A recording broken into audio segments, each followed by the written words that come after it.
So tell us what the most difficult part of getting back into Kylo Ren would be. What element of his personality is the toughest to tap into?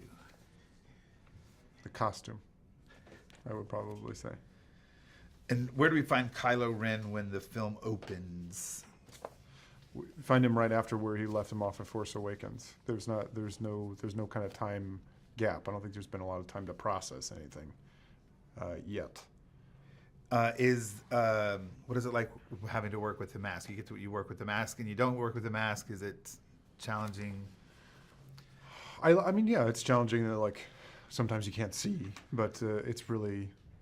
I think it's a beautiful mask. I like it both wearing it and not wearing it. You know, I don't know what. It's hard to say.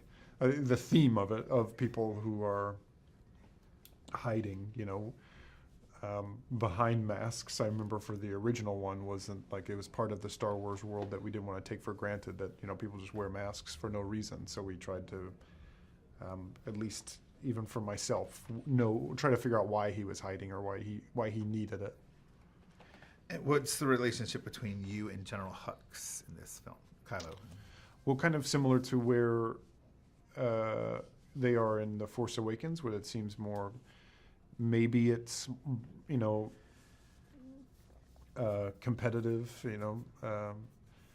I'd say that's the best way to answer that. And the physical preparation for this film, more intense, same?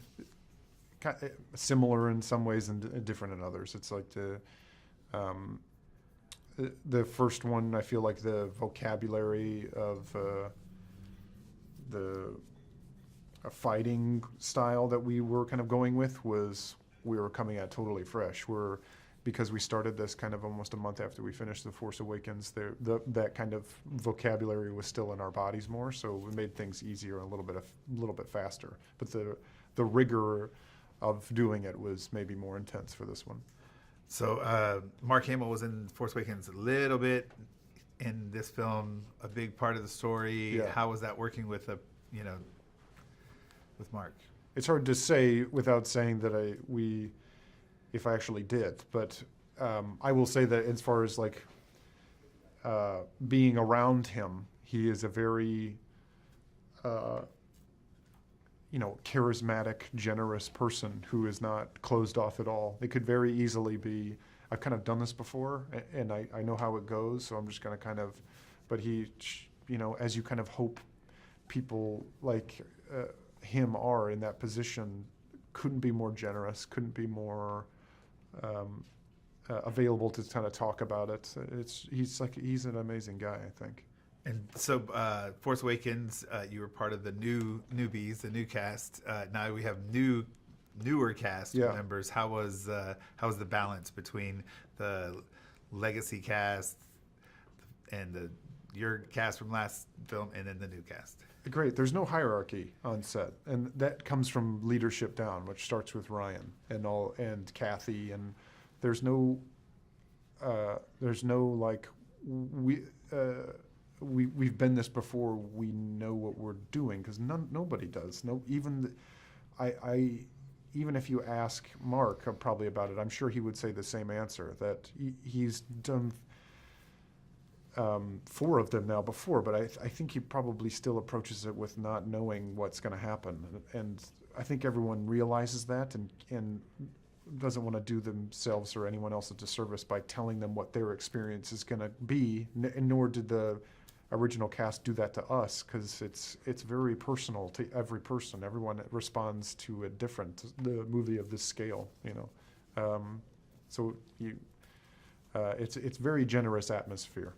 And Mark did say the same thing pretty much, because I've already asked him that Did question. he? Yeah, he was very like, I get my pages just like everybody else gets my pages. So, Right. So you're dead on there. The practical sets for this were supposedly real impressive and massive and more detailed than we've ever seen in any other Star Wars film.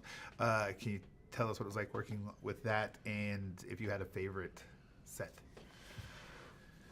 No, I didn't have a favorite set, but I will say that this time I had more time to enjoy the sets. Well, I think with the first one it was more terror or denying that, there's a Millennium Falcon. You're like, oh, okay, put it out of your mind and just focus on the story. But this one, because I had a better sense of what the world was, I think I had more time on set to sit back and enjoy how the scale of them. And the audience, when this is my final question, when the audience sees the film and is experiencing it, what do you think they're going to walk out from? What do they take away? Again, I think that's a very personal thing.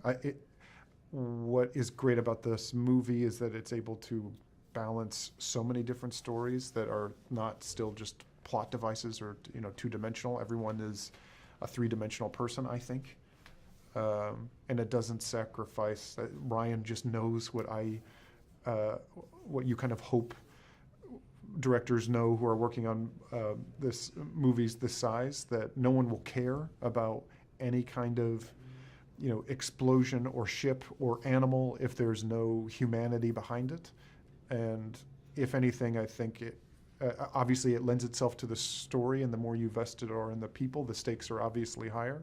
So hopefully people will take that away from it, but it's impossible for me to say what a general kind of thing someone will zero in on. Probably for some people it's all about porgs. Some people it'll be all about, Luke. It's hard for me to say what people will pull from it, but